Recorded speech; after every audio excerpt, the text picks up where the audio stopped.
All right, so for the first one right here, we have a triangular prism, right? Uh, and then we know the formula is area of the base times the height. You need to be able to recognize the base. Before you even begin, yesterday we talked about finding the base of a triangular prism. Why do I hear? Uh, when you're looking at the base of a triangular prism, where is the base?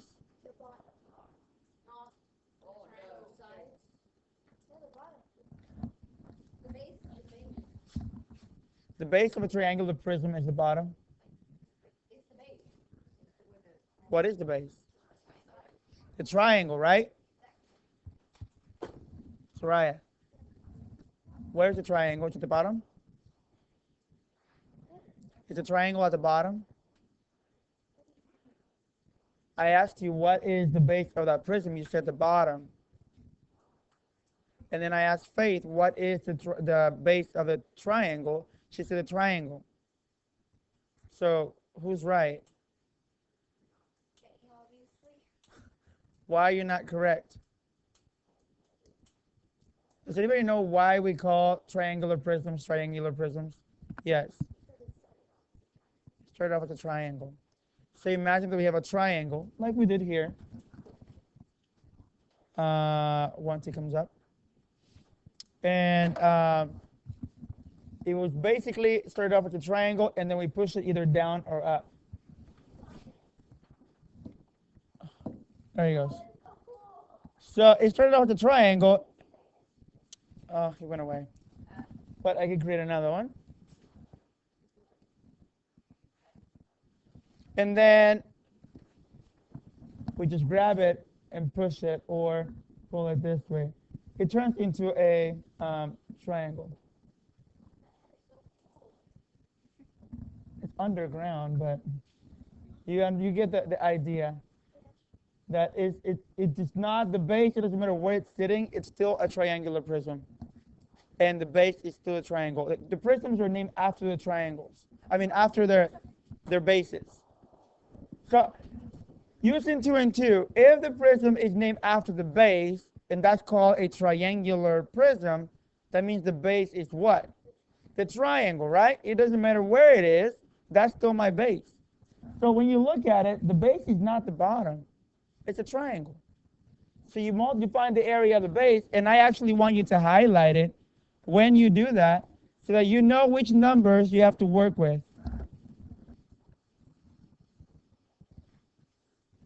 I'm going to focus just on that when I'm looking for the area of the base. And the area of the base, because it's a triangle, the formula is base times height divided by 2, right? So 8 times 10 equals 80. Divided by 2, it's 40. Now that I got the area of the base, I can multiply it by the height. And the height is the other measurement, which is 20.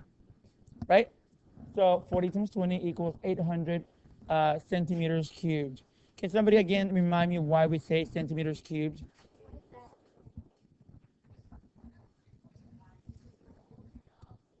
Because we add in height, that's what we say cubed? No, because 3D. What else?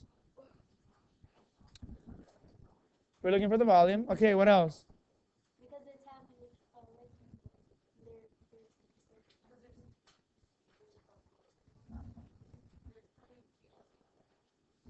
Continue. Yeah, how many cubes you can fit into that shape?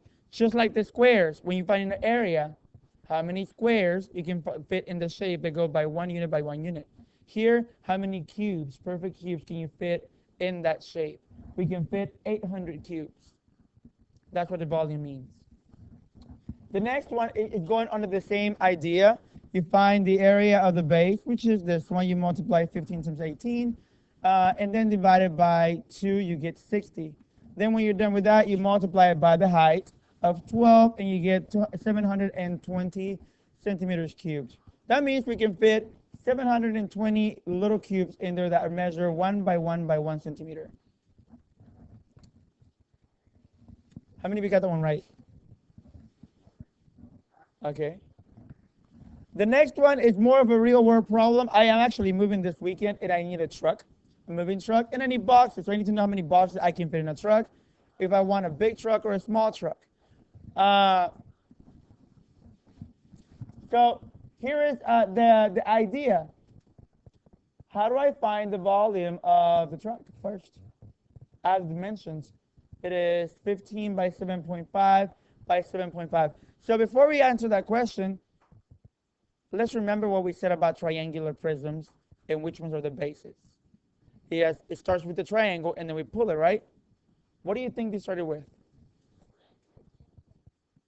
What did you say? Where? Where do you see a square? This right here, right? 750, 750, 750. So this must be a square, right? And it looks like you started with a square and you just pulled it up and you extended it, right? So we can call it a square prism in more accurate terms, but it's still considered a rectangular prism. Rectangular prism. Cubes are perfect all around.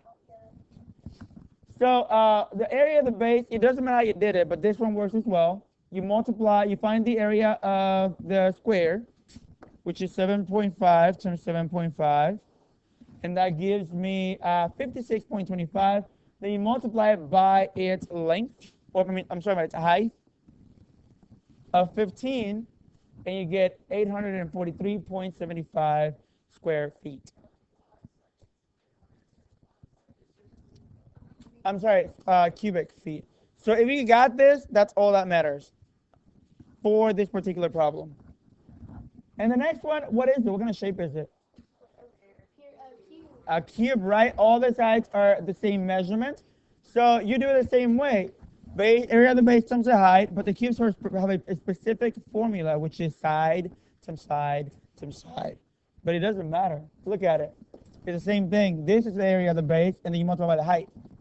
So you get 6.25 times 2.5.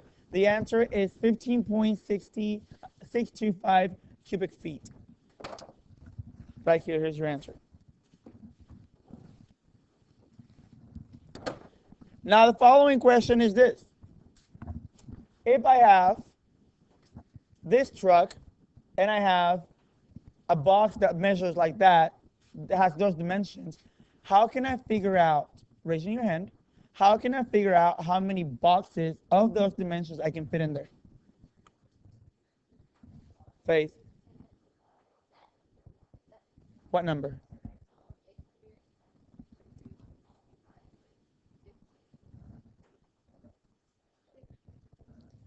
Exactly. I can divide the volume of the big picture by the volume of the small picture, and it's going to tell me how many of those small pictures I can fit in there, right? It's kind of like a birthday cake. Whenever you go to Fiesta and you want to buy a cake for your birthday and you invited 100 people, you don't want to get a cake that is too small because you have to make equal pieces for all of them, and they're going to get a very tiny piece. If you want to give them a bigger piece, then you need to get a bigger cake, right? And that way, when you divide it into little squares so everyone gets one square, right? Same idea. Big truck divided into little cubes so that I can fit all those boxes in there. Every time that looks like a very good star question. They're going to give you both the whole picture. They're going to say, find out how many boxes I can fit in that truck. And your goal will be to do exactly what Faye said. Find the volume of the big one, find the volume of the small one, and you divide the big one by the small one. Not the small one, but the big one, because that's going to give you something else. And the answer is going to be there too. So make sure you divide the big one, the large one, by the small one. You're trying to see how many you can fit in there. Yes? I'm sorry, no, for this one, no, you don't. Okay.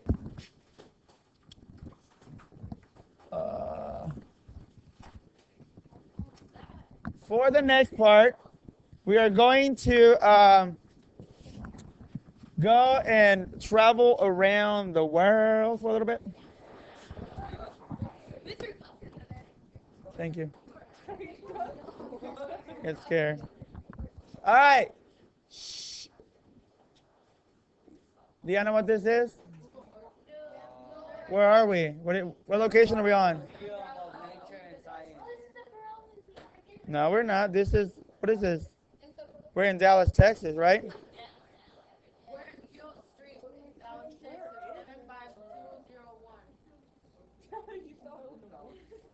This thing is lagging. It sucks.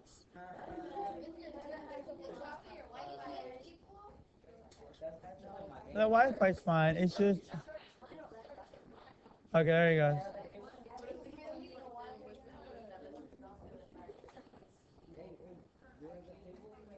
All right, so it basically, what does that look like, that building in the middle?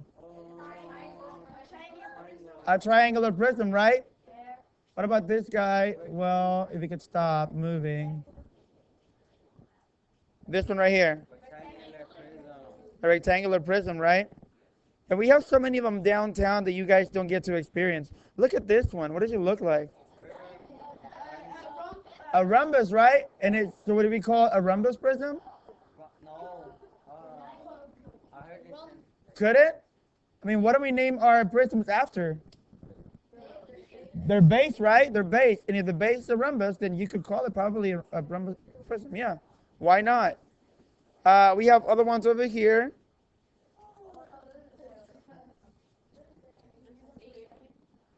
How many of you have been to downtown Dallas? Good. Believe it or not, not everyone gets to go there. And okay, put them down. Guys, I'm going to stop doing this and we're going to do something else if we don't focus on this, okay?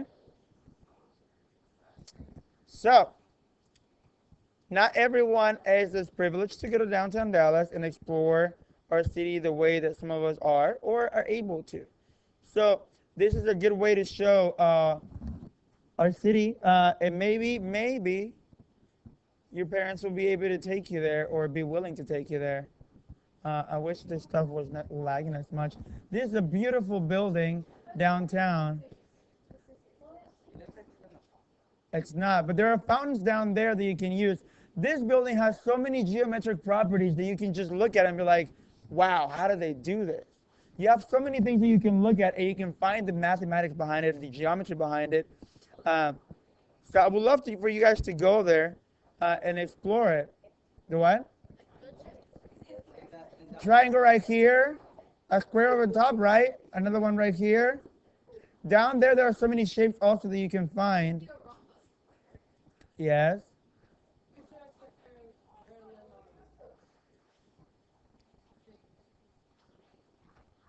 So when you go around, you can see it. It's really cool. There you go. That's better. Look at that.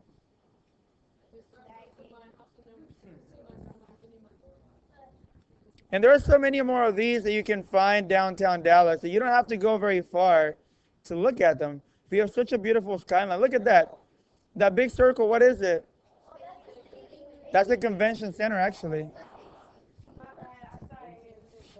And then we have another one right here. What do we call that? You see this? We don't call it the ball. It's the Reunion Tower. There's a restaurant up there, yes.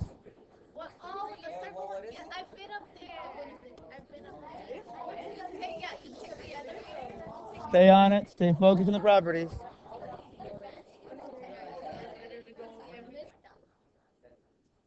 So yeah, like downtown Dallas is really big, and now that it's like all these buildings, new buildings are coming up, it's almost impossible. Like all this on this side right here, the American Airlines is right here, and all of these are fairly new. Then we have more new ones over here. All these new buildings have some really cool geometric properties you can find. In the middle, this is the Peru Museum, and right here in the middle, right where the highway is, you can actually find the park right here. That's where it's supposed to be, but I don't think it's built yet, but it's on top. Yeah. See, it was still being built, I think, during that time. But the park is actually right here, and now there is a big tall building right here that has not been created. But the park is all of this. If you get a chance, go to that park. It's amazing. Okay, so now let's go back to our pyramids. Which pyramids can you think of that you remember or that you know of? Huh? Mayans? I think it's called Pirámide. Hang on.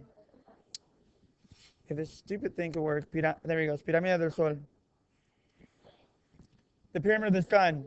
And that is in Mexico, and that is one of the oldest pyramids in the world.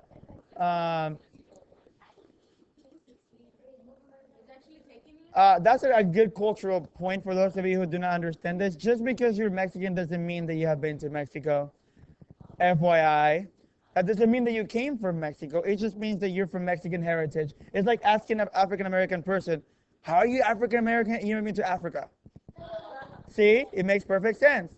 So, just that's a good cultural moment to understand.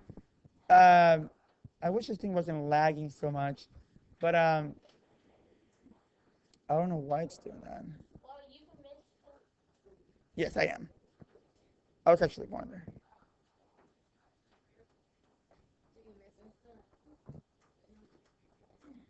Yes. That's not small b, that's capital B, right? So what does a capital B mean, B? What does capital B mean? Huh? All right, this needs to be clarified. This and this are not equal. This one means base. What does this mean? I explained it. Yes, what? Area of the what? Area of the base. So if the formula says volume equals capital B times height, it means area of the base times height, not the base. Area of the base times height, right? So in order for us to find the volume of a triangular prism, we use the formula area of the base times height. Actually, I'll keep that for a minute. Put it on hold. Let's look at this right here. We went over this last time, right? I told you that the reason why these works is because a triangle that has the same length and the same height as another rectangle is basically half of it, right? Or a square, it doesn't matter. A square is a rectangle too. We explained this already.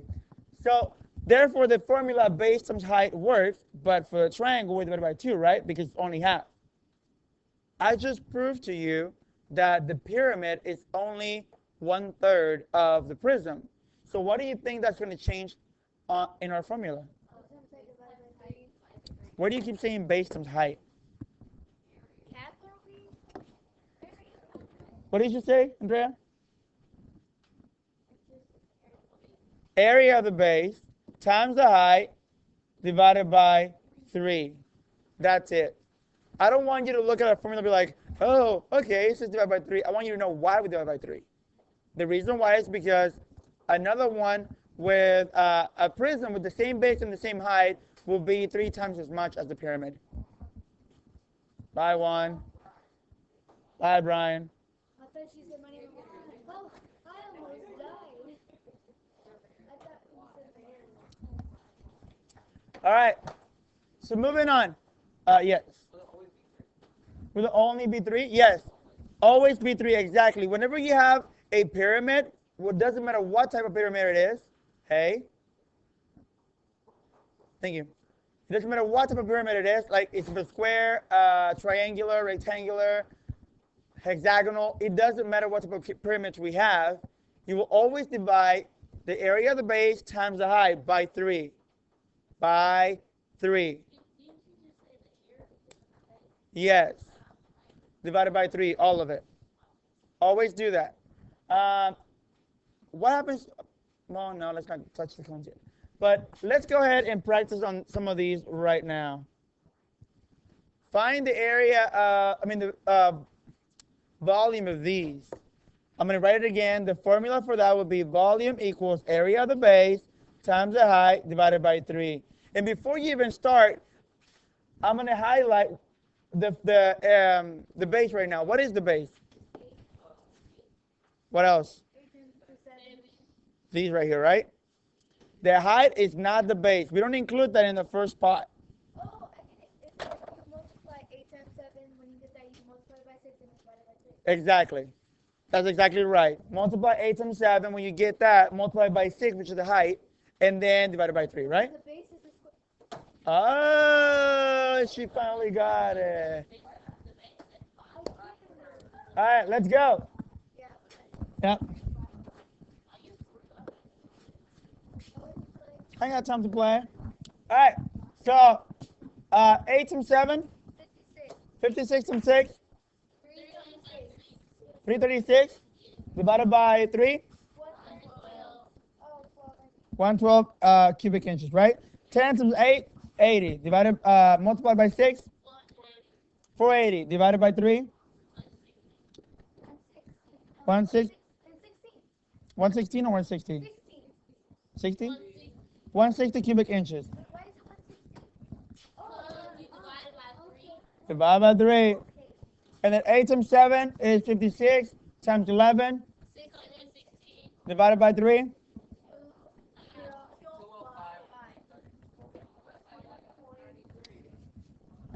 The last one is a triangular pyramid. So 8 times 6, 48. Divided by 2 is a triangle, right? What is that? 24. 24 by 10? 240. 240 divided by 3? 80. Jesus. Because I thought you got it. So that's the volume for all three of them. The triangular pyramid, the only difference is that whenever you get the area of the base, you have to remember it's a triangle. So you must divide it by 2, right? But everything else is still the same. Yes. For this one, area of the base times the height. Base times height divided by 2 times the height divided by 3. Remember this on the video. That's the formula to find the area of a triangular pyramid.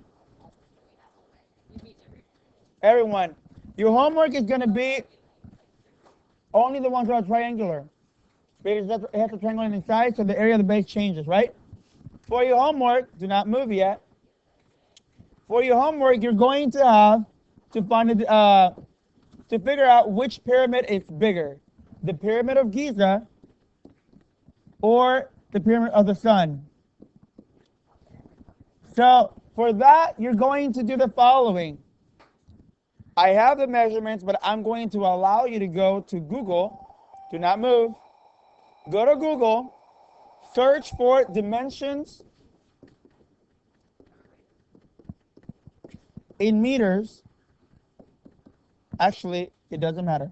Just dimensions. You can be meters, feet, either or, of Giza and the Sun, and tell me which one has more volume. All right? There we go.